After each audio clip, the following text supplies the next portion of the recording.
आज ये हम लोगों का पहला क्वेश्चन है कि मनुष्यों के लिए ध्वनि की श्रव्य सीमा लगभग कितनी होती है।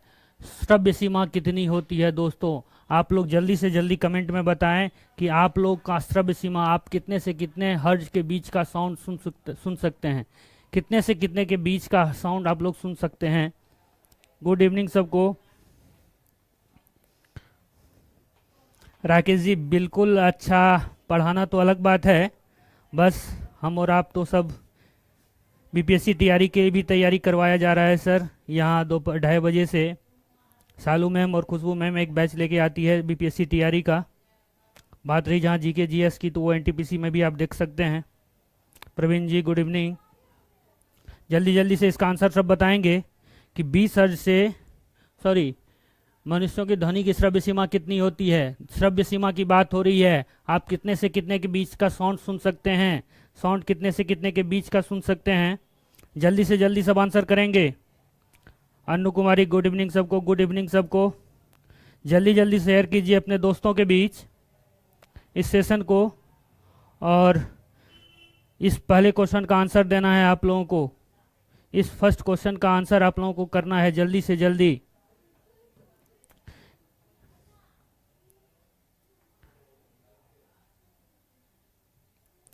जल्दी से जल्दी आप लोगों को ये सेशन अपने दोस्तों के बीच शेयर करना है, और अधिक से अधिक संख्या में हमसे जुड़ें।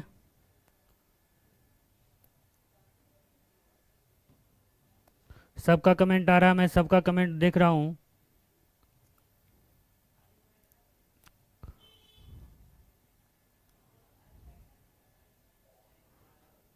आइए चलते हैं, इस क्वेश्चन को देखते हैं हम लोग अब। ये बिल्कुल आप लोग बहुत जुड़ चुके हैं, और दोस्तों के बीच शेयर करना है इसको। सर सामने से हटिए, बिल्कुल बिल्कुल बिल्कुल आप लोग देख सकते हैं। ये क्वेश्चन है कि मनुष्यों के लिए श्रव्य सीमा कितनी होती है, मनुष्यों के लिए ध्वनि का श्रव्य सीमा लगभग कितना है। सामने से मैं बिल्कुल हट गया हूं। अब आप लोग आंसर कर सकते हैं श्रव्य सीमा कितनी होती है। अब आप लोग खुल के आंसर कीजिए, श्रव्य सीमा कितनी होती है। तो मैं बता दूं, मनुष्यों के लिए श्रव्य सीमा कितना होता है, 20 हर्ट्ज से 2000, या 20 हर्ट्ज से 200 हर्ट्ज, या 20 हर्ट्ज से 20,000 हर्ट्ज, या 2 हर्ट्ज से 2000 हर्ट्ज। आप लोगों का क्या आंसर है, जल्दी जल्दी कमेंट में करेंगे। कमेंट सी आने लगा है। शिवांगी झा, राकेश झा, ज्योति रंजन जी गुड इवनिंग सबको। बिल्कुल आप लोगों का आंसर आ गया है। 20 हर्ट्ज से 20,000 हर्ट्ज तक के साउंड को हम लोग सुन सकते हैं। कितना, 20 हर्ट्ज से 20,000 हर्ट्ज के साउंड को हम लोग सुन सकते हैं। ये हर्ट्ज क्या है, हर्ट्ज HZ जो लिखा रहता है दोस्तों, ये फ्रीक्वेंसी का SI मात्रक है। फ्रीक्वेंसी का SI मात्रक है। किसका, फ्रीक्वेंसी यानी आवृत्ति का। आवृत्ति का बात करें, यदि यहाँ 20 हर्ट्ज से 20,000 हर्ट्ज लिखा हुआ है, लेकिन आप लोग कहीं कहीं देखेंगे 20 हर्ट्ज से दोस्तों 20 KHZ लिखा रहेगा, तो वो भी सही है। 20 हर्ट्ज से 20 किलो हर्ट्ज, ये 20 किलो हर्ट्ज है दोस्तों। किलो लगाए, इसीलिए यहाँ से आपका 3 जीरो गायब हो गया। इसीलिए 20 हर्ट्ज से 20 किलो हर्ट्ज तक के साउंड को आप सुन सकते हैं। बिल्कुल सबका सही आंसर आ रहा है। Rajiv Ranjan ji C, Rudranavar ji good evening sir ji, good evening good evening. God status video C, बिल्कुल सही बिल्कुल सही, ऐसे ही आंसर करते जाना है जी। और बात करें, यदि आप ये 20 हर्ट्ज से नीचे के साउंड को क्या कहते हैं, और 20,000 से ऊपर के साउंड को क्या कहते हैं दोस्तों। 20 हर्ट्ज से नीचे और 20,000 हर्ट्ज से ऊपर के साउंड को क्या कहते हैं। 20 हर्ट्ज से नीचे हुआ तो उसको कहेंगे दोस्तों इंफ्रासोनिक कहेंगे। क्या कहेंगे, इंफ्रासोनिक कहेंगे। क्या कहेंगे, इंफ्रासोनिक यानी अप श्रव्य कहेंगे, इंफ्रासोनिक कहेंगे। और वो यदि 20,000 हर्ट्ज से ऊपर आ गया दोस्तों, 20,000 हर्ट्ज से ऊपर आ जाएगा, तो उसको अल्ट्रासोनिक कहेंगे। क्या कहेंगे, अल्ट्रासोनिक कहेंगे। क्या कहेंगे, अल्ट्रासोनिक, जिसको पराश्रव्य बोलते हैं।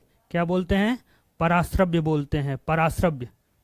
पराश्रव्य इंफ्रासोनिक 20 हर्ट्ज से नीचे अपश्रव्य, और पराश्रव्य 20,000 से ऊपर अल्ट्रासोनिक। और बात करें, आप लोग शोर सुने होंगे, शोर, शोर सुनते हैं ना, लाउडनेस,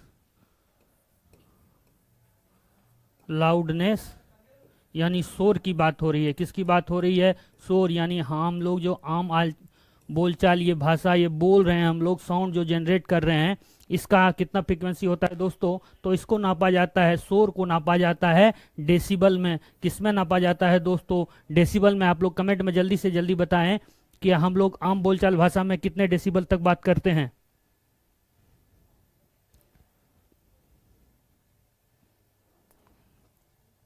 जी, हम लोग आम बोलचाल में दोस्तों 50 से 60 डेसिबल तक बातचीत करते हैं। 50 से 60 डेसिबल तक की बातचीत हम लोग करते हैं आम बोलचाल। यही यदि 50-60 डेसिबल यदि 85 डेसिबल तक पहुंच गया तो आपको नॉर्मल हियर लॉस हो सकता है, आपकी सुनने की क्षमता समाप्त हो जाती है। यदि यही 85 120 डेसिबल तक पहुंच गया, कितना? 120 डेसिबल तक पहुंच गया, अचानक आप लोग खड़े हैं, जोर से डीजे बज गया, जोर से उसमें वाइब्रेशन हो गया, आपके कान के पर्दे वो फट जाएंगे, आपको परमानेंट हियर लॉस हो जाएगा, आपकी परमानेंट सुनने की क्षमता समाप्त हो जाएगी। क्या हो जाएगी? परमानेंट सुनने की क्षमता समाप्त हो जाएगी। वहीं बात करते हैं साउंड का एक और, हम लोग सुनते होंगे दोस्तों कि मैक, साउंड को एक में नापा जाता है, किसमें?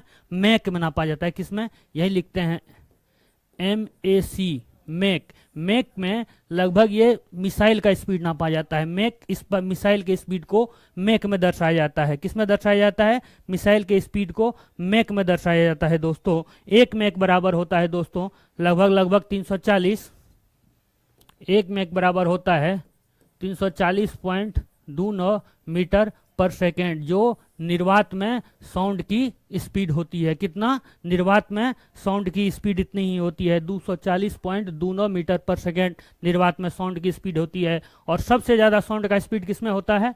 साउंड का स्पीड सबसे ज़्यादा किसमें होता है? आप लोग कमेंट में जल्दी से जल्दी बताएंगे। गुड इवनिंग सबको, गुड इवनिंग। तो मैं बता दूं कि साउंड का स्पीड दोस्तों सबसे ज़्यादा सॉलिड में होता है। किस में होता है? सॉलिड में, फिर लिक्विड में, फिर गैस में। सॉलिड में लगभग 6000 मीटर पर सेकेंड होता है, लिक्विड की बात करें तो 1500 मीटर पर सेकेंड होता है, और गैस की बात करें तो इसमें लगभग 340 के आसपास मीटर पर सेकेंड होता है। जो यही गैस यानी वैक्यूम में मैक की स्पीड होती है 340.29। मिसाइल जब बनती है तो 1.2 मैक से ऊपर की बनती है। अभी तक सबसे तेज मिसाइल यानी आपका ब्रह्मोस मिसाइल, कौन सा? एक ब्रह्मोस मिसाइल के बारे में थोड़ा सा बात कर ले दोस्तों, ये जीके से रिलेटेड भी एक क्वेश्चन हो जाएगा। ये जो आपका ब्रह्मोस मिसाइल है, ब्रह्मोस मिसाइल कौन? ब्रह्मोस मिसाइल है। ये क्या है? ब्रह्मोस मिसाइल है।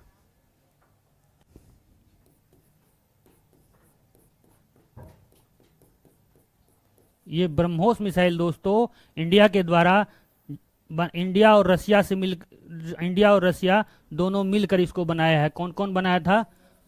इंडिया और रसिया, ये दोनों मिलकर इस मिसाइल को बनाया था, जिसका नाम ब्रह्मपुत्र नदी, किसके नाम पे? ब्रह्मपुत्र नदी। और इसका नाम क्या था? दूसरा नदी का नाम क्या था? मोस्कवा रिवर पे। किस पे? मोस्कवा रिवर के नाम पे। मोस्कवा रिवर, ब्रह्मपुत्र और मोस्कवा के नाम पर इसका नाम ब्रह्मोस लिखा गया था। क्या लिखा गया था? ब्रह्मोस नाम पड़ा था इसका। इसका स्पीड होता है दोस्तों लगभग 2.8 मैक के स्पीड से, 2.8 मैक का स्पीड होता है। यानी मैक यानी आपके साउंड का स्पीड से भी ज़्यादा स्पीड से ये चलता है दोस्तों। जी बिल्कुल बिल्कुल बिल्कुल, आप लोग कमेंट कीजिए। आप लोगों की संख्या घटते जा रही है, जल्दी जल्दी लाइव में आएंगे सब।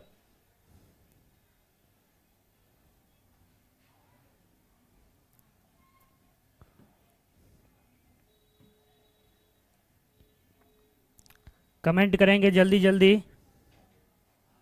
ब्रह्मोस के बारे में बात हो रही थी, बात चली कहाँ से पहुँच गई कहाँ तक, कोई बात नहीं, इतना आप लोगों को ध्यान में रखना है। ये ऐसा क्वेश्चन है जो कि हो सकता है आ जाए। वहीं बता दें कि ब्रह्मपुत्र नदी कहाँ से निकलती है? कोई कमेंट में बता सकते हैं ब्रह्मपुत्र नदी कहाँ से निकलती है? ये ब्रह्मपुत्र नदी निकलती है कहाँ से? तिब्बत में चेमाडुंग युंग ग्लेशियर से। कहाँ? चेमाडुंग युंग ग्लेशियर से। बिल्कुल बिल्कुल, बहुत ही अच्छा जी। आप लोगों को और अच्छा लगेगा, आप लोग जुड़िए, अपने दोस्तों के बीच शेयर कीजिए क्लास को, जल्दी से जल्दी और जुड़ना है जी। ये बात हो रही थी ब्रह्मपुत्र नदी कहाँ से निकलती है?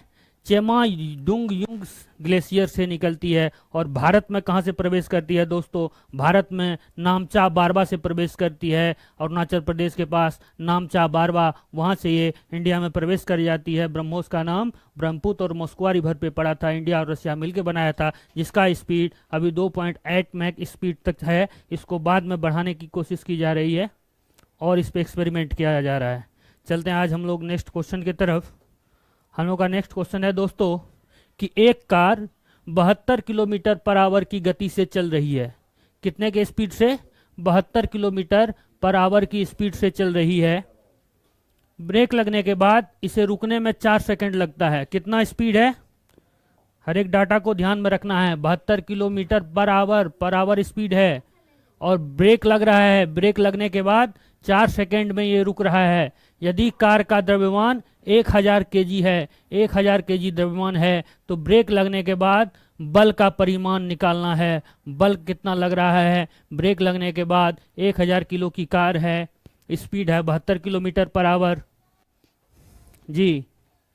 टाइम है 4 सेकंड। हम लोग पहले एक एक डाटा को लिखते हैं। क्या करेंगे? एक एक डाटा को पहले हम लोग लिखते हैं दोस्तों, एक एक डाटा को लिखते हैं। मास कितना है दोस्तों? मास है हम लोगों का 1000 केजी, यानी 10 पर पावर 3 केजी है दोस्तों। बात करें स्पीड, इसका क्या है? स्पीड जी, इनिशियल स्पीड जो कार चल रही है, यू कितना है?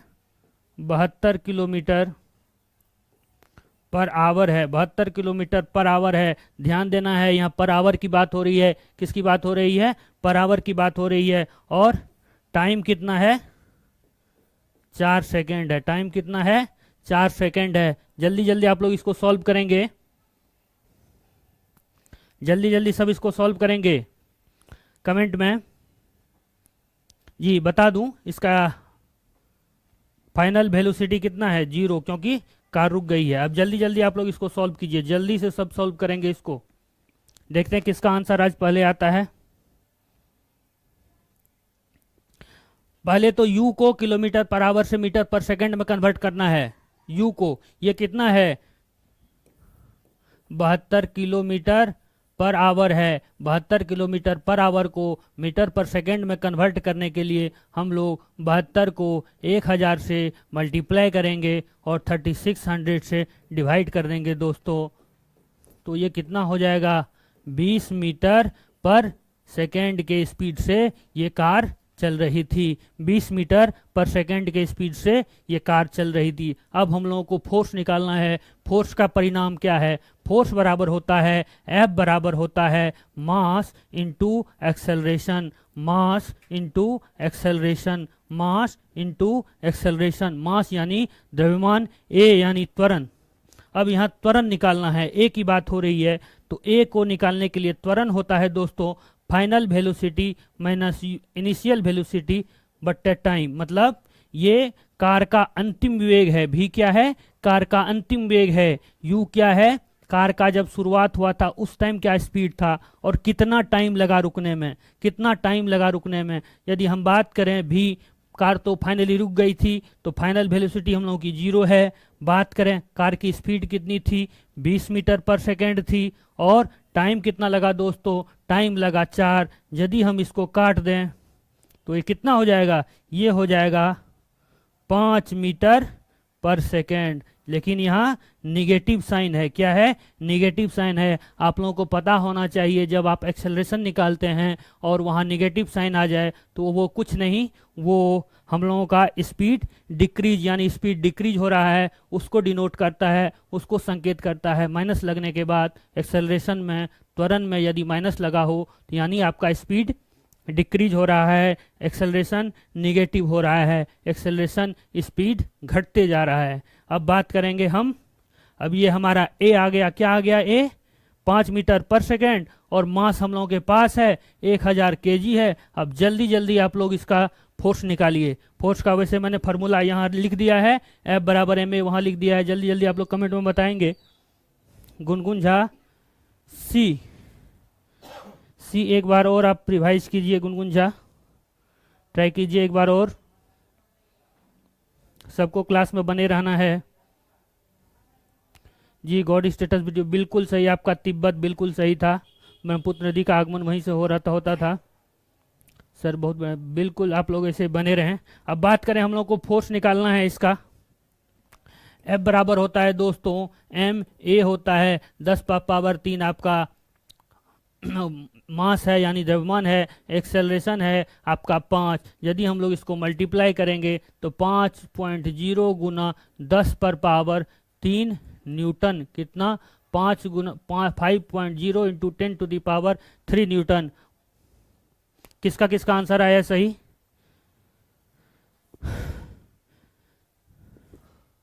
आंसर इसका डी होगा। क्या होगा?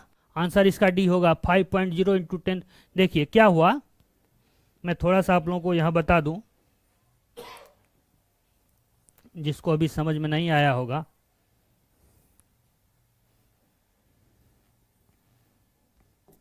कि हम लोगों का फोर्स क्या होता है, फोर्स होता है F बराबर ma। क्या हुआ? फोर्स F बराबर ma। यदि m हम लोगों का कितना है 1000 केजी, 1000 केजी, 1000 केजी ये हुआ, गुना आपका a यानी एक्सेलरेशन हम लोगों का कितना लिखना था 5 मीटर पर सेकेंड। यदि ये दोनों को मल्टीप्लाई करेंगे तो दोस्तों क्या आएगा 5.0 इंटू 10⁻³ न्यूटन। न्यूटन इसीलिए क्योंकि न्यूटन फोर्स का एसआई मात्रक है। मीटर पर सेकेंड स्क्वायर को न्यूटन बोलते हैं दोस्तों।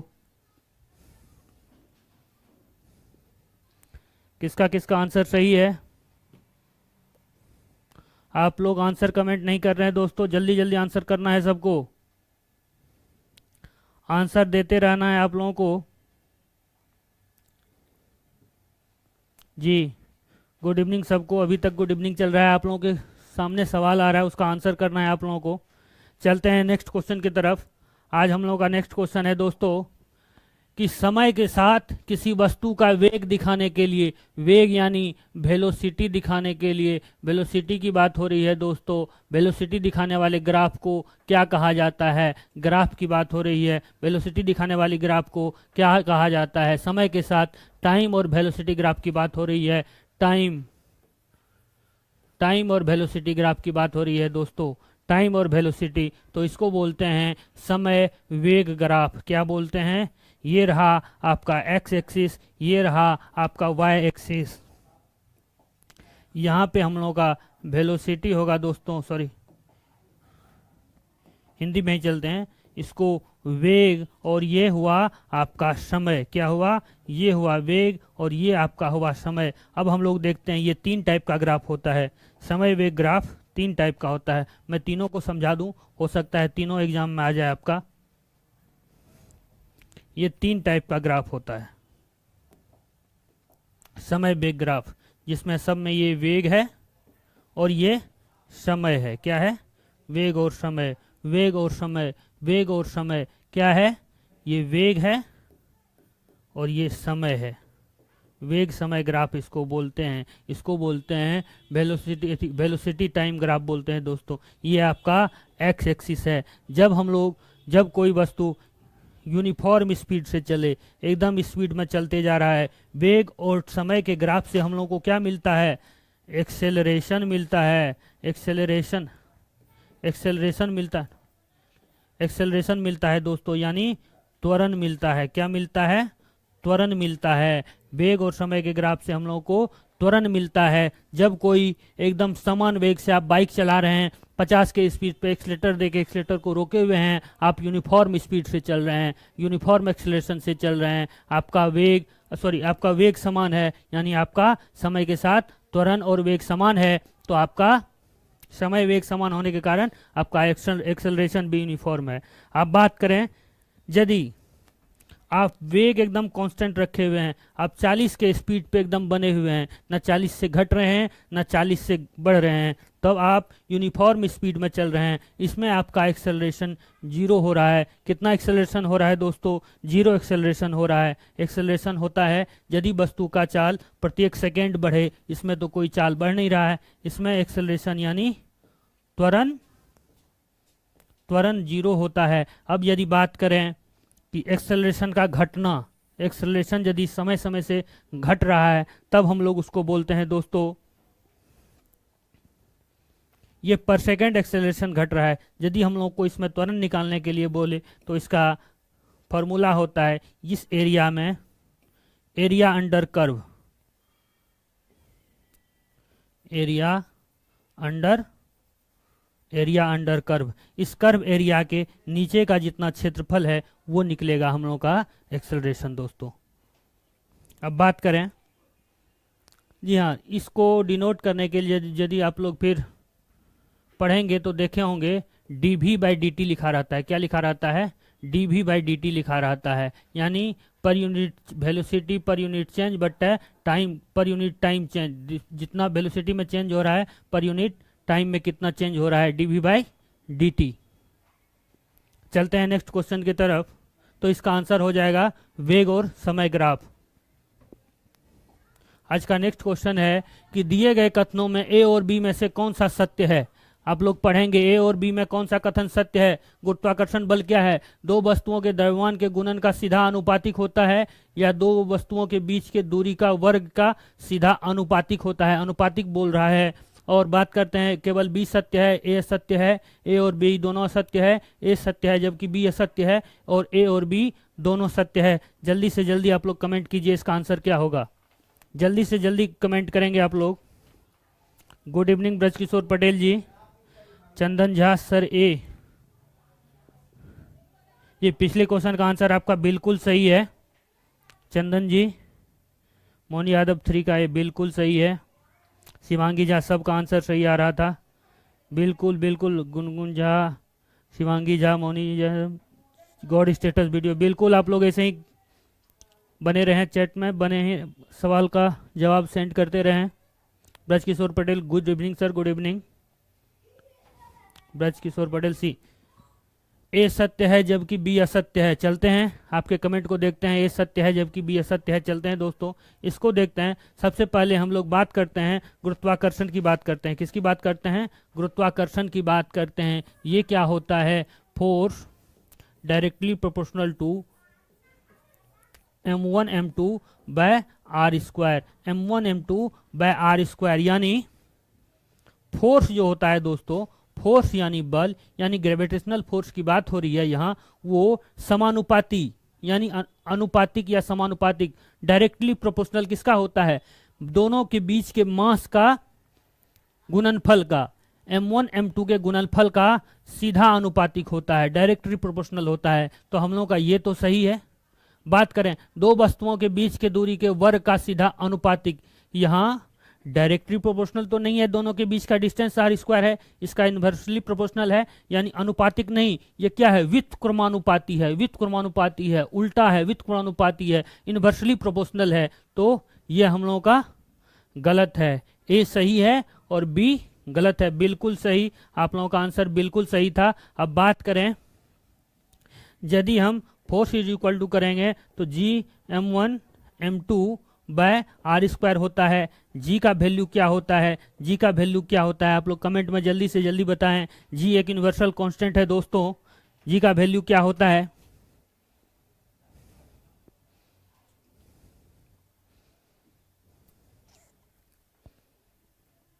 ये कमेंट आ रहा है 70 में क्या जोड़े हैं कि 17 हो जाए।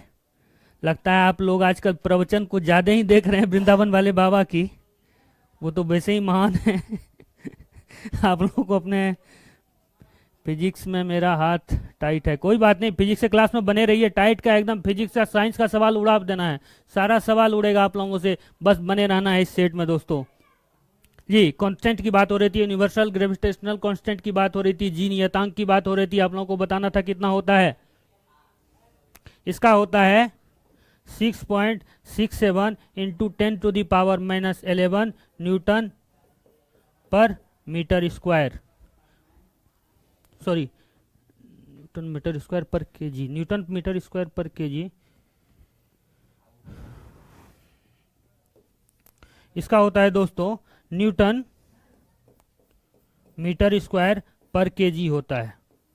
ये आप लोगों को ध्यान में रखना है। अब यदि आप लोगों से यही एक सवाल पूछ दे, बार बार आता है एग्जाम में, कि यदि दोनों के बीच की दूरी को दोगुना कर देंगे, ये दूरी यदि दोगुना हो जाएगा, जी m1 m2 ये दूरी को दोगुना कर देंगे तो ग्रेविटेशनल फोर्स पे, गुरुत्वाकर्षण बल पे क्या इफेक्ट पड़ेगा।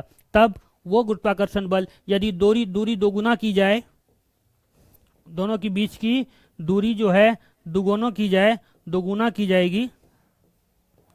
की जाएगी तो ग्रेविटेशनल फोर्स में, गुरुत्वाकर्षण बल में 1/4 की कमी आ जाएगी। कितने की कमी आ जाएगी? 1/4 की कमी आ जाएगी। यहीं फिर यदि आप अपने मास को डबल कर देते हैं, मास को डबल कर देंगे, ये दोनों का मास यदि डबल कर देंगे,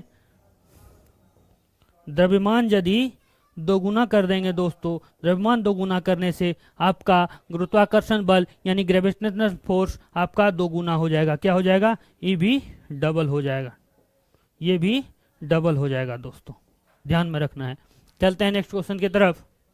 नेक्स्ट क्वेश्चन है हम लोगों का कि रात के समय तारों का टिमटिमाने का कारण क्या हो सकता है। रात के समय तारों का टिमटिमाना, रात में जब आप छत पे, अभी ठंडा के टाइम में तो वैसे दिखेगा नहीं, कुहासा का टाइम रहता है, जब आप गर्मी में छत पे जाते हैं और तारा के तरफ देखते हैं, तारा यानी स्टार्स की तरफ देखते हैं, तो तारा ब्लिंक करता है, टिमटिमाता है।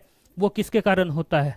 तारा का ब्लिंक करना, रात के समय तारों का टिमटिमाना किसके कारण होता है? जल्दी से जल्दी आप लोग कमेंट करेंगे। ब्रजकिशोर पटेल बिल्कुल सही, न्यूटन मीटर स्क्वायर पर केजी, बिल्कुल सही। गुड इवनिंग प्रियंका जी, सबको good evening. Prince Kumar sir ji, C बिल्कुल सही था आप लोगों का आंसर।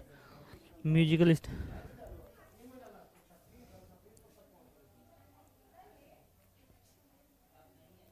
जी, चलते हैं।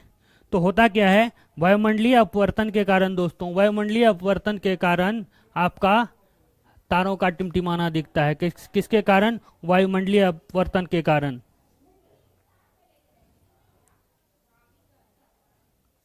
अच्छा, स्पीड ऑफ लाइट, जी स्पीड ऑफ लाइट पे जब लाइट चैप्टर हम लोग कंप्लीट करेंगे तो लाइट चैप्टर में जाएंगे तो ये क्वेश्चन बार बार आता है कि रातों के समय तारों का टिमटिमाना वायुमंडलीय अपवर्तन के कारण होता है। किसके कारण होता है? वायुमंडलीय अपवर्तन के कारण होता है। आप लोग जल्दी से जल्दी कमेंट में करेंगे।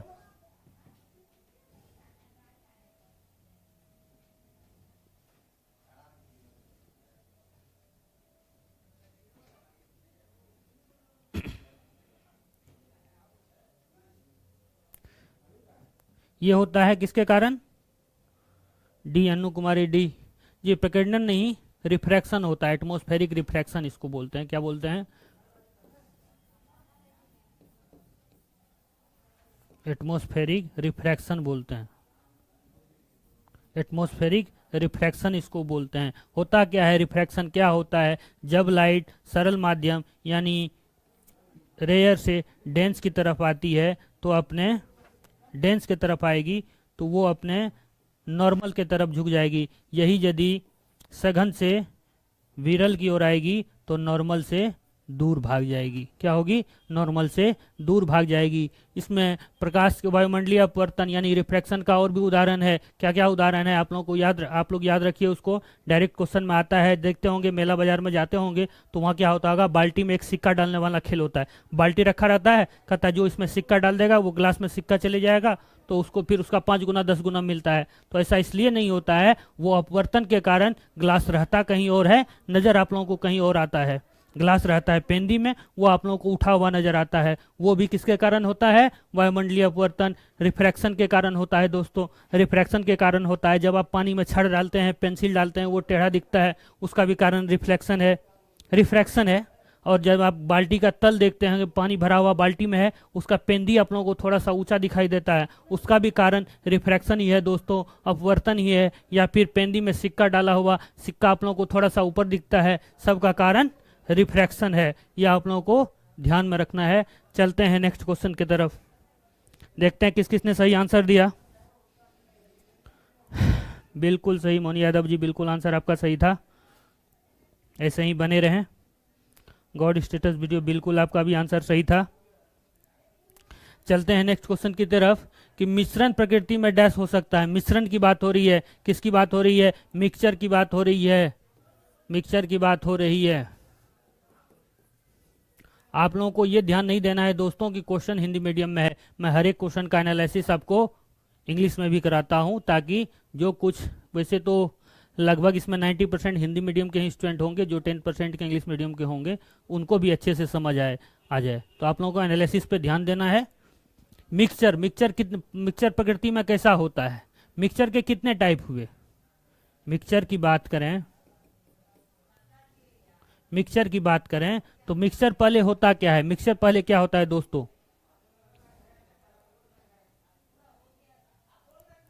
किसी भी, होता क्या है कि कोई भी दो एलिमेंट को आप किसी भी रेशियो में मिला देते हैं। दो एलिमेंट, दो पदार्थ, कुछ भी बोलिए, किसी को आप दो अनिश्चित रेशियो में, अनिश्चित अनुपात में, अनिश्चित रेशियो में जब मिला देते हैं, अनिश्चित रेशियो में वो मिला देते हैं तो वो मिक्सचर बन जाता है। मिक्सचर दो टाइप का होता है दोस्तों, मिक्सचर दो टाइप का होता है। एक होता है समांगी, एक होता है विषमांगी। क्या होता है? समांगी और विषमांगी मिक्सचर होता है। होमोजीनस, होमोजीनस और हेट्रोजीनस। क्या? होमोजीनस और हेट्रोजीनस मिक्सचर की बात हो रही है दोस्तों। तो होमोजीनस मिक्सचर वो होगा, होमोजीनस मिक्सचर वो होगा जिसके कण को आप अलग अलग नहीं देख सकते हैं, अलग अलग नहीं देख सकते हैं। विषमांगी मिक्सचर वो होगा जिसके कण को आप अलग अलग देख सकते हैं। समांगी मिक्सचर का एग्जाम्पल आप लोग ले सकते हैं नमक प्लस पानी, या फिर शरबत बोल सकते हैं, चीनी प्लस पानी। वो भी क्या है? समांगी मिक्सचर है, होमोजेनस मिक्सचर है। इसको आप, इसके कण को अलग अलग नहीं देख सकते हैं। वहीं बात करें हेट्रोजेनस विषमांगी मिक्सचर की बात करें, यदि आप समुद्र के पानी को देखते होंगे दोस्तों, जिसमें जल यानी वाटर, रेत, सैंड, वाटर और सैंड का मिक्सचर, जल और रेत का मिक्सचर आप लोगों को विषमांगी मिक्सचर में आता है। वहीं तेल प्लस जल, जिसमें जिसके कण को आप सीधे अलग नहीं देख सकते, वो समांगी होता है। समांगी सब कण घुला हुआ, विषमांगी जिसके सारे कण अलग अलग हों, वो विषमांगी में आता है। चलते हैं, तो हम लोगों का आंसर क्या होगा दोस्तों? मिश्रण प्रकृति में कैसा हो सकता है?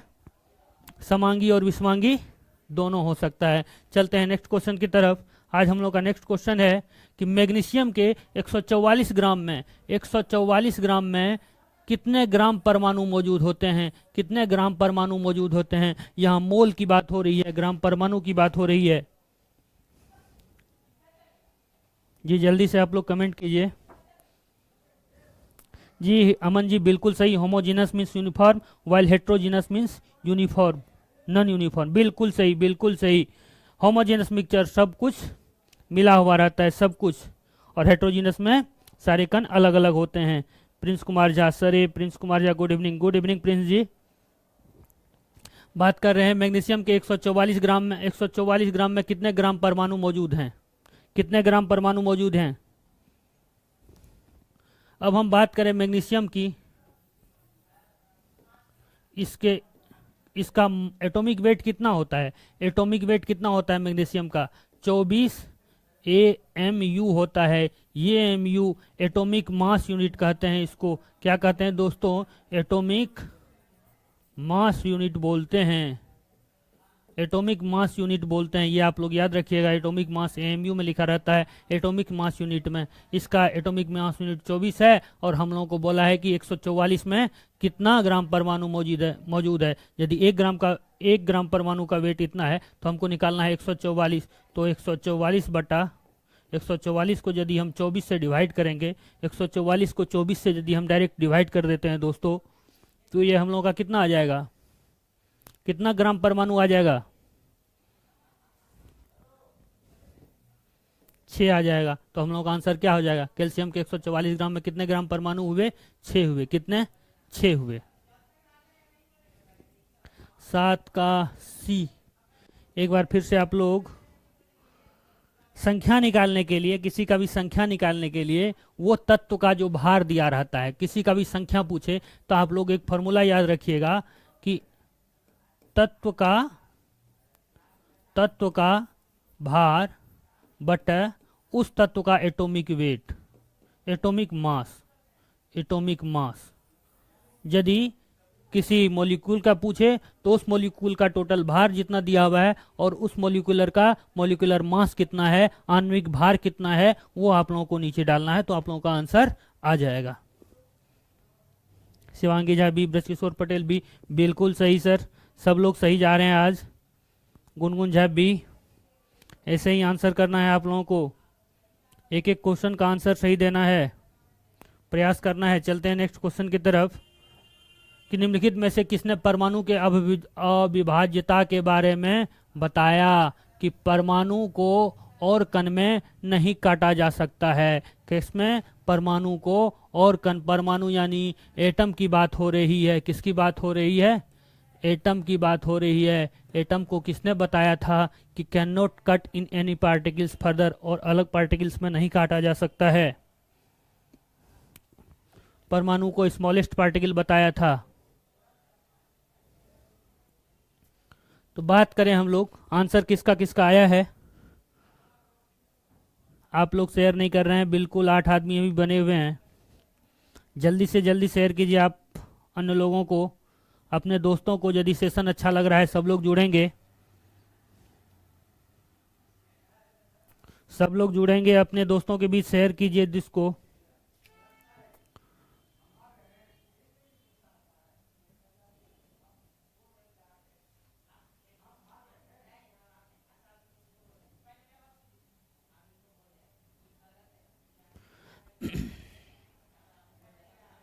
ये देखते हैं किसका किसका आंसर आया है अभी।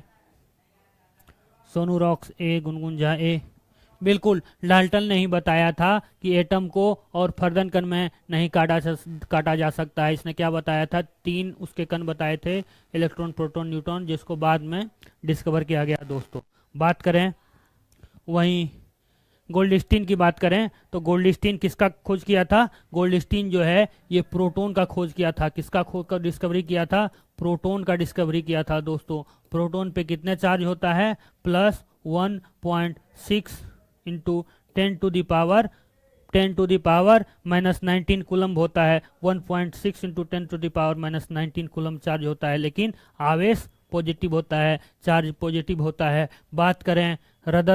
बात करें रदरफोर्ड किसका डिस्कवरी किया था? दोस्तों रदरफोर्ड की बात हो रही है जी। प्रवीण जी, प्रियंका झा ए, बिल्कुल सही, सबका आंसर ये है प्रियंका झा। सोनू रॉक्स, गुनगुन झा बिल्कुल ये, प्रियंका झा। मोनी यादव बी, एक बार आप रिवाइज करेंगे। बात कर रहे हैं हम लोग रदरफोर्ड की बात कर रही हैं। रदरफोर्ड ये न्यूक्लियस के खोज किए थे। रदरफोर्ड न्यूक्लियस यानी नाभिक का खोज किया था। किसका? नाभिक यानी न्यूक्लियस का डिस्कवरी इन्होंने किया था। किससे? अल्फा स्कैटरिंग मेथड से।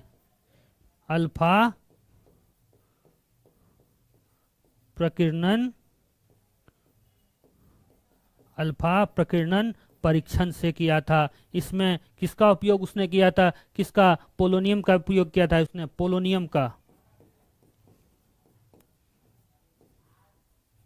पोलोनियम का उपयोग किया था। यह आप लोगों को ध्यान में रखना है। बात करें बोर की, निल्स बोर, इसका क्या था? इन्होंने क्या दिया था? एटॉमिक मॉडल दिया था। क्या दिया था? एटॉमिक मॉडल था इनका। वैसे ही जैसे ही आप लोग इसका इनका बहुत सारा कंट्रीब्यूशन है। एटॉमिक स्ट्रक्चर वाले चैप्टर आप पढ़ेंगे, बहुत सारा क्वांटम नंबर। जी हाँ, इन्होंने ही बताया था कि इलेक्ट्रॉन जो है घूमते रहता है और प्रोटॉन प्लस न्यूट्रॉन उसके नाभिक में रहता है। बात करें इलेक्ट्रॉन का खोज किसने किया था? इलेक्ट्रॉन का खोज किसने किया था? कमेंट में जल्दी बताएंगे आप लोग, आगे बढ़ें। इलेक्ट्रॉन का खोज जे थॉमसन और न्यूट्रॉन का खोज जेम्स चैडविक किया था। आप लोगों को याद रखना है, इलेक्ट्रॉन का खोज किसने किया था? जे थॉमसन, और न्यूट्रॉन का खोज जेम्स चैडविक ने किया था। चलते हैं नेक्स्ट क्वेश्चन की तरफ। क्वेश्चन है, निम्नलिखित में से कौन सा विकल्प हास्य गैस, लाफिंग गैस कहा जाता है? लाफिंग गैस के बारे में बात हो रही है। लाफिंग गैस किसको कहा जाता है? जल्दी से जल्दी आप लोग आंसर करेंगे। बिल्कुल सही मोनी, ऐसे ही शेयर करना है दोस्तों के बीच। लाफिंग गैस किसको कहा जाता है? लाफिंग गैस की बात हो रही है। Laughing gas N2O, nitrous oxide. क्या? नाइट्रस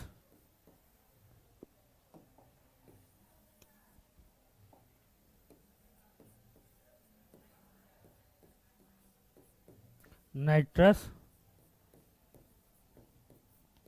नाइट्रस ऑक्साइड को हम लोग क्या कहते हैं? लाफिंग गैस कहते हैं। क्या कहते हैं? लाफिंग गैस कहते हैं दोस्तों। क्या कहते हैं? लाफिंग गैस कहते हैं नाइट्रोजन गैस को। इसी को जब आप डेंटल डॉक्टर के पास जाते हैं तो वो एनेस्थीसिया के तौर पर इसको भी प्रयोग करते हैं आपके दांत को देखने के लिए। लाफिंग गैस थोड़ा सा सूंघा देते हैं, आप मुंह खोलते हैं तब वो आपके दांत का चेकअप करते हैं। बात करें CO2 की तो इसके बारे में तो आप डेली बाय डेली परिचित ही हैं। H2O पानी, और SO2 की बात करें, SO2 की बात करें, ये SO2 plus NO2 nitrogen dioxide और सल्फर डाइऑक्साइड मिलके क्या करा देता है? एसिडिक रेन करा देता है। क्या करा देता है? Acidic rain. एसिडिक रेन, अम्लीय वर्षा। क्या? अम्लीय वर्षा करा देता है। क्या करा देता है? अम्लीय वर्षा करा देता है। बात करें नाइट्रोजन के बारे में, एक दो चीज आपको याद रखना है। लिक्विड नाइट्रोजन जो होता है, लिक्विड नाइट्रोजन, उसमें बहुत से पदार्थ को संरक्षित रखा जाता है, कंजर्व रखा जाता है। जैसे अभी एनिमल के ब्रीडिंग के लिए एनिमल्स के स्पर्म को लिक्विड नाइट्रोजन में ही स्टोर किया जाता है। चलते हैं नेक्स्ट क्वेश्चन की तरफ। आज का 10वां क्वेश्चन। क्वेश्चन ये है, सही मिलान करना है आप लोगों को। जल्दी जल्दी बताना है कि डायनामाइट का डिस्कवरी किसने किया, डायनमो का डिस्कवरी, इलेक्ट्रॉन का डिस्कवरी और प्रोटॉन का डिस्कवरी। अभी मैंने इलेक्ट्रॉन प्रोटॉन के बारे में आप लोगों को बताया है। बताना है डायनमो, डायनामाइट, इलेक्ट्रॉन प्रोटॉन का डिस्कवरी। जल्दी जल्दी कमेंट में आप लोग बताइए।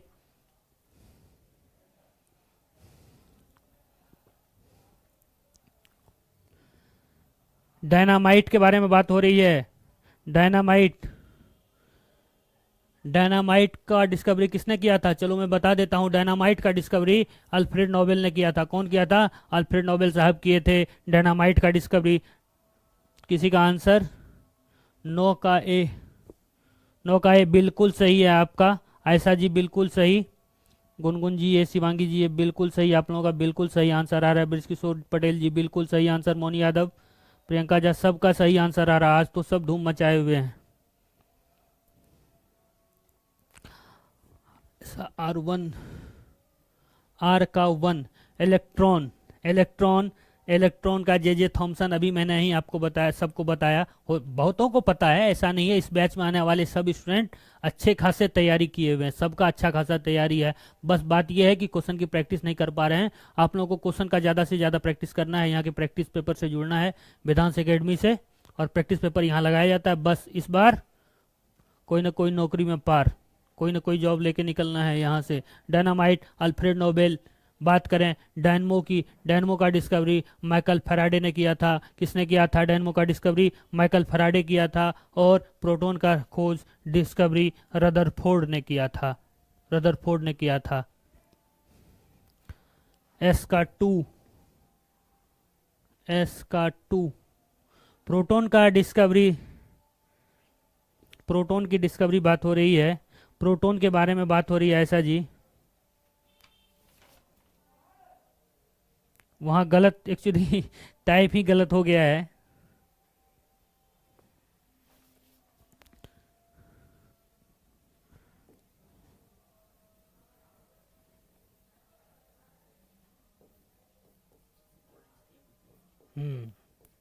यहाँ गोल्डस्टीन होगा। क्या होगा? गोल्डस्टीन। प्रोटीन का, सॉरी प्रोटीन नहीं, प्रोटॉन का डिस्कवरी गोल्डस्टीन किए थे। ठीक है, आप लोगों को ये ध्यान में रखना है। गलत हो गया है सर, कोई बात नहीं, गलत हो गया, हो सकता टाइपिंग एरर के कारण। ये कोई बात नहीं, टाइपिंग एरर के कारण हुआ है। प्रोटॉन का डिस्कवरी गोल्डस्टीन किए थे। प्रोटॉन का डिस्कवरी गोल्डस्टीन किए थे। इलेक्ट्रॉन का जे थॉमसन किए थे। डायनमो का खोज अल्फ्रेड नोबेल किया था। सॉरी, डायनमो का डिस्कवरी माइकल फैराडे किया था। डायनामाइट का अल्फ्रेड नोबेल किए थे। चलते हैं नेक्स्ट क्वेश्चन की तरफ। कि हड्डियों और रक्त में, हड्डियां और रक्त कौन से उत्तक, कौन से ऊतक, कौन से टिश्यू के उदाहरण है? जल्दी से आप लोग कमेंट में बताएं कि कौन कौन से। हड्डी और रक्त, हड्डी और रक्त की बात हो रही है, यानी आपका ब्लड प्लस बोन का बात हो रहा है। किसका? ब्लड और बोन की बात हो रही है दोस्तों, ब्लड और बोन। ब्लड और बोन क्या है? कनेक्टिव टिश्यू है। क्या है? संयोजी ऊतक है। क्या है? ये कनेक्टिव टिश्यू है, कनेक्टिव टिश्यू है। वैसे हम लोगों में कितने टाइप्स के टिश्यू मिलते हैं आप लोगों को पता होगा। एक हुआ संयोजी ऊतक कनेक्टिव टिश्यू, एक हुआ एपिथेलियल ऊतक एपिथेलियल टिश्यू, एक हुआ तंत्रिका टिश्यू यानी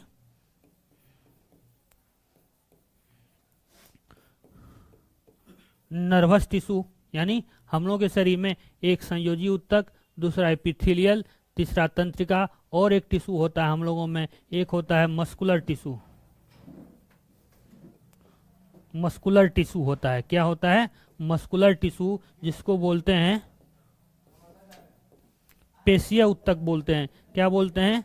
पेशीय ऊतक बोलते हैं। हड्डी और ब्लड आपके संयोजी ऊतक यानी कनेक्टिव टिश्यू के उदाहरण हैं। इसका काम होता है एक ऊतक को दूसरे ऊतक से जोड़ना या एक ऑर्गन को दूसरे ऑर्गन से जोड़ना होता है। बात करें आपके एपिथेलियल टिश्यू के बारे में, ये आपका इनर लाइनिंग होता है, चाहे स्किन का, चाहे कहीं भी जो भी कैविटी है आपके मुंह में, मुंह के कैविटी या स्किन के नीचे, ये प्रोटेक्टिव होता है, प्रोटेक्टिव फॉर्म में होता है एपिथेलियल टिश्यू। बात करें तंत्रिका कोशिका तंत्रिका ऊतक नर्वस टिश्यू के बारे में, तो ये आपके ब्रेन का स्ट्रक्चरल और फंक्शनल यूनिट है, जो कि आपके मैसेंजर इसको बोल सकते हैं। ये मैसेज करता है अभी क्या हो रहा है, कहाँ चोट लगा है, कुछ भी। और बात करें मस्कुलर टिश्यू पेशीय ऊतक की, तो इसका क्या बना होता है? मस्कुलर टिश्यू, जो भी मस्कुलर ऑर्गन है, जैसे हार्ट है हम लोगों का, वो इसमें आता है मस्कुलर टिश्यू में। तो आंसर हम लोग का क्या होगा? रक्त और हड्डियां किसके उदाहरण है? संयोजी ऊतक के, कनेक्टिव टिश्यू के। आपके शरीर में 4 प्रकार के ऊतक, संयोजी ऊतक, एपिथेलियल ऊतक, तंत्रिका ऊतक और connective tissue, muscular tissue. 4 tissue हो गए आपके शरीर में। बात करें मेरिस्टेमेटिक सेल, मेरिस्टेमेटिक ये मिलता है प्लांट में। किस में मिलता है? प्लांट में, पौधा में मिलता है, जो उसके ग्रोथ के लिए जिम्मेदार होता है। ये मैंने जो दूसरा सेट आया था उसमें मेरिस्टेमेटिक टिश्यू के बारे में अच्छे खासे बताया था। एक एपिकल मेरिस्टीम होता है, लेटरल मेरिस्टीम होता है। प्लांट का जो ग्रोथ होता है, प्लांट का लंबाई बढ़ना, चौड़ाई बढ़ना, उसके लिए जिम्मेदार होता है मेरिस्टेमेटिक टिश्यू। और परमानेंट टिश्यू, 2 टाइप का टिश्यू हम लोग पढ़ेंगे प्लांट सेल में। चलते हैं नेक्स्ट क्वेश्चन की तरफ। किस प्रकार का प्रजनन अधिक विविधता ला सकता है? किस प्रकार का प्रजनन, प्रजनन की बात हो रही है, रिप्रोडक्शन की बात हो रही है, किसकी बात हो रही है? बात करें रिप्रोडक्शन का, कौन सा प्रजनन अधिक विविधता ला सकता है, यानी वैरायटी कौन सा ज्यादा, कौन सा इसमें कौन सा टाइप का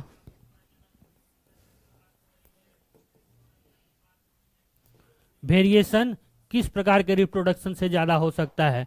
किस प्रकार के रिप्रोडक्शन से वेरिएशन ज्यादा हो सकता है? आप लोग कमेंट में जल्दी से जल्दी बताएं। 12 का सी ए होगा। विविधता ज्यादा से ज्यादा की बात हो रही है, तो सेक्सुअल रिप्रोडक्शन, कौन सा? लैंगिक जनन। क्या आंसर क्या होगा? Sexual reproduction. सेक्सुअल रिप्रोडक्शन एक ऐसा रिप्रोडक्शन है दोस्तों जिसमें 2 प्रकार के युग्मक मिलते हैं। क्या मिलते हैं?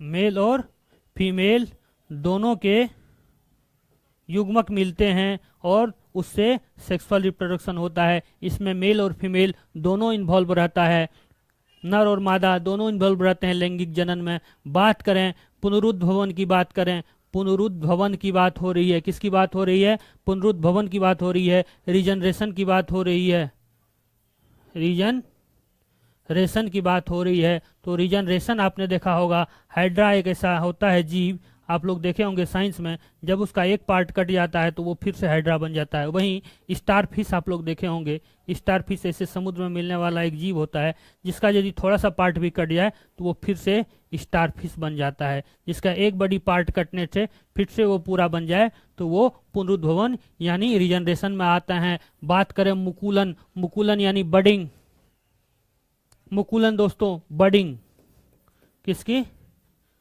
बडिंग यानी बॉडी में थोड़ा सा एक छोटा सा आकृति निकला, वो नया, जैसे एक पूरा है, यहाँ पे थोड़ा सा बर्ड बना, वो बर्ड धीरे धीरे डेवलप होके नया ऑर्गेनिज्म बन जाएगा, वो आ जाएगा आपका मुकुलन में। ये सब किसके हैं? ये असेक्सुअल रिप्रोडक्शन, असेक्सुअल रिप्रोडक्शन के टाइप हैं। किसके हैं? असेक्सुअल रिप्रोडक्शन के टाइप हैं। मुकुलन, पुनरुद्भवन। असेक्सुअल रिप्रोडक्शन के 5 टाइप होता है, आप लोगों को ध्यान में रखना है। बाइनरी फिजन होता है, बडिंग होता है, फ्रेगमेंटेशन यानी विखंडन होता है, प्रवर्धन वेजिटेटिव प्रोपोगेशन होता है दोस्तों, और एक होता है रेणुजनक होता है, स्पोरोजेनेसिस होता है।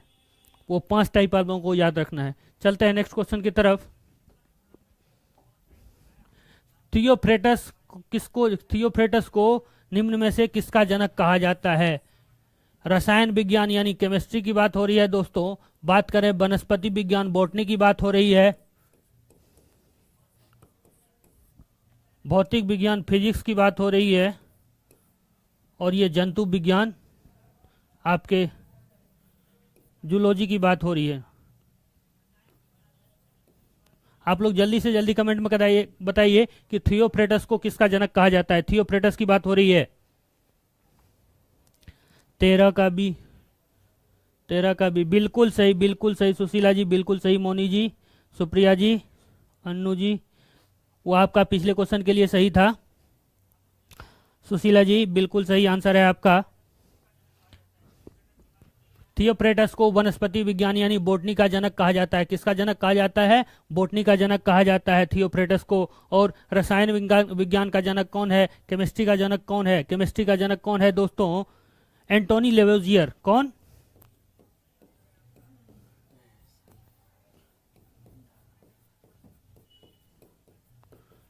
एंटोनी लेवोजियर को केमिस्ट्री का जनक कहा जाता है। बात करें फिजिक्स का तो सबको पता ही होगा, इन्होंने बहुत सारा फिजिक्स में इसका बहुत बड़ा योगदान है। आपके हम लोगों के न्यूटन दादा। कौन? फिजिक्स के जनक कौन हुए? न्यूटन दादा। बात करें जंतु विज्ञान की बात हो रही है दोस्तों, जंतु विज्ञान का जनक अरस्तु थे। कौन? अरस्तु।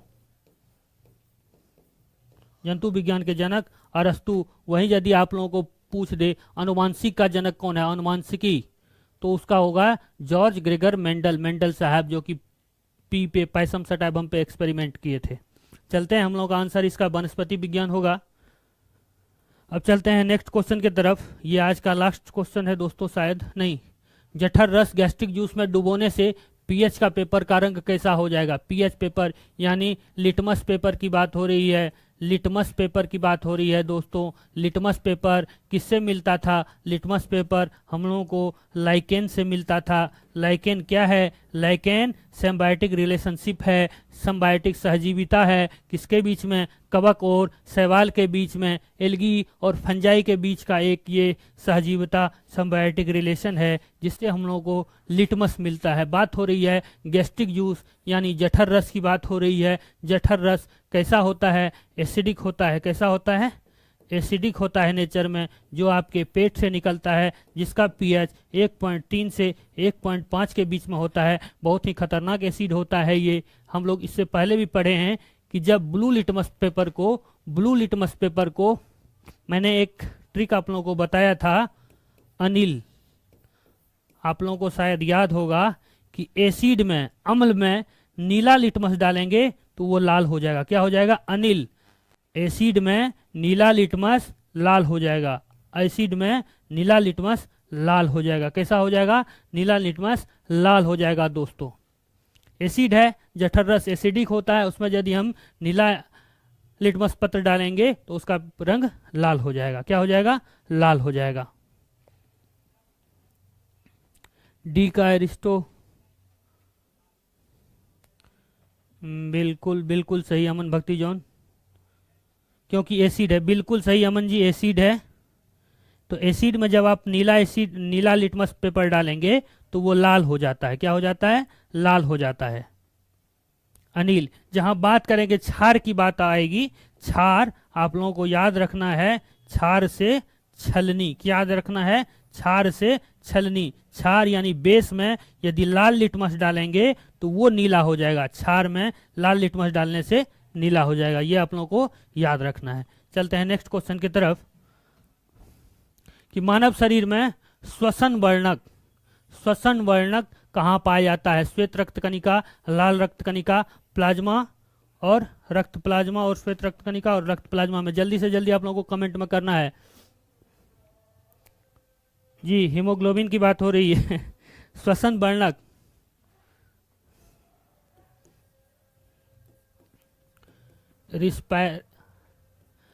Respiratory pigment. क्या? Respiratory pigment. क्या? रिस्पायरेटरी पिगमेंट, श्वसन वर्णक, रिस्पायरेटरी पिगमेंट। अब आप लोग जल्दी जल्दी से बताएंगे। श्वेत रक्त कोशिका WBC। क्या? WBC। लाल रक्त कोशिका RBC। और ये प्लाज्मा। क्या? प्लाज्मा। क्या? Plasma, WBC। Comment sir question को इंग्लिश में भी लिख। बिल्कुल बिल्कुल बिल्कुल, इंग्लिश में भी आएगा question. Sumit Kumar B answer बिल्कुल सही था आप लोगों का, बिल्कुल सही आंसर। ऐसे ही आंसर करते रहना है। मोनी यादव जी 13 का B. Sumegha Shri, question English में भी आएगा। सुमेघा इंग्लिश मीडियम वालों के लिए भी यूजफुल होगा। बिल्कुल बिल्कुल सबके लिए आ रहा है, इसीलिए मैं हर एक क्वेश्चन को इंग्लिश में भी कन्वर्ट कर दे रहा हूँ। WBC की बात हो रही है, यानी ल्यूकोसाइट की बात हो रही है। किसकी बात हो रही है? ल्यूकोसाइट की बात हो रही है। बात करें RBC की बात हो रही है, यानी एरिथ्रोसाइट की बात हो रही है। एरिथ्रोसाइट की बात हो रही है। तो ये RBC जो है, RBC दोस्तों, इसी में मिलता है haemoglobin, HB haemoglobin short form में इसको HB लिखते हैं। इसका मेल में कितना होता है हीमोग्लोबिन, आपके मेल में और फीमेल में? कमेंट में जल्दी से बताएं आप लोगों में मेल में कितना हीमोग्लोबिन होता है और फीमेल में? जी, मेल में होता है दोस्तों ये 14 से 16 ग्राम, और फीमेल में 10 से 14 ग्राम पर 100 ml ब्लड। ये यदि आप लोग टेस्ट कराने जाते हैं तो चेक करता है, आपका थोड़ा सा ब्लड निकालता है, 5 ml ब्लड निकाला, उसमें देखा कि हीमोग्लोबिन कितना है। होना कितना चाहिए? 14 से 16 ग्राम पर 100 ml ब्लड। और बात करें फीमेल का 10 से 14 ग्राम होता है। अब बात करें हीमोग्लोबिन के बारे में, तो हीमोग्लोबिन क्या करता है? ये ऑक्सीजन के साथ, इसका ये क्या है हीमोग्लोबिन? इसमें है आयरन। क्या है? आयरन है। आयरन यानी लोहा है। क्या है? लोहा है, जो किस आयन के फॉर्म में है? फेरस आयन के फॉर्म में है। Fe2+ के फॉर्म में है, यानी फेरस के फॉर्म में है। किसके फॉर्म में है? तो फेरस के फॉर्म में है। इसी के कारण कहा जाता है कि हमारे ब्लड का कलर भी लाल होता है। हीमोग्लोबिन हमारे ब्लड को लाल कलर देता है। देखते होंगे लोहा पे जंग लगता है तो जंग धीरे धीरे हल्का लालिमा रहता है जंग में। तो कहा जाता है कि आयरन के कारण ही RBC का कलर लाल हो जाता है। RBC के कारण, RBC जिसमें हीमोग्लोबिन होता है, हीमोग्लोबिन आयरन का सब यूनिट है। और आयरन का कौन सा सब यूनिट इसमें रहता है दोस्तों? कौन सा? Fe2+, फेरस आयन इसमें रहता है। फेरस आयन के कारण आपके ब्लड का कलर लाल हो जाता है। बात करें और थोड़ी सी हीमोग्लोबिन के बारे में, आपका एक हीमोग्लोबिन आपके 4 ऑक्सीजन के साथ जुड़ता है। कितने ऑक्सीजन के साथ जुड़ता है? आपके 4 ऑक्सीजन मोलिक्यूल के साथ जुड़ जाता है ये हीमोग्लोबिन। एक हीमोग्लोबिन आपके 4 ऑक्सीजन मॉलिक्यूल के साथ बाइंड करता है, और फिर ये कार्बन डाइऑक्साइड को भी बाहर करता है। ये सिर्फ 70 से 75% कार्बन डाइऑक्साइड को ही बाहर कर पाता है, और बाकी बचा कार्बन डाइऑक्साइड आपके बॉडी में कार्बोनिक एसिड बन जाता है, जो कि आप लोग ठंडा पीते हैं ना गर्मी के टाइम में। अभी तो जीरा चल रहा है, क्या सब चलता है, कोका कोला, फेंटा, थम्स अप, लिम्का, ये सब में उसमें कार्बोनिक एसिड होता है। वही कार्बोनिक एसिड बाकी बचा CO2 25% कन्वर्ट हो जाता है दोस्तों। कमेंट किसका किसका आ रहा है? 14 का बी। आपका घर कहाँ से है? घर हम लोगों का यही वेदांत एकेडमी है। तो आंसर कितना क्या हो जाएगा? मानव शरीर में श्वसन वर्णक कहाँ पाया जाता है दोस्तों? लाल रक्त कोशिका में। कहाँ मिलता है? लाल रक्त कोशिका में। ये सारे पॉइंट थे जो आप लोगों को याद रखना है। श्वेत रक्त कोशिका सबसे बड़ी रक्त कोशिका है, लाल रक्त कोशिका सबसे छोटी रक्त कोशिका है। ये आप लोगों को ध्यान में रखना है। अब ये सेशन, साइंस का सेशन यहीं समाप्त होता है।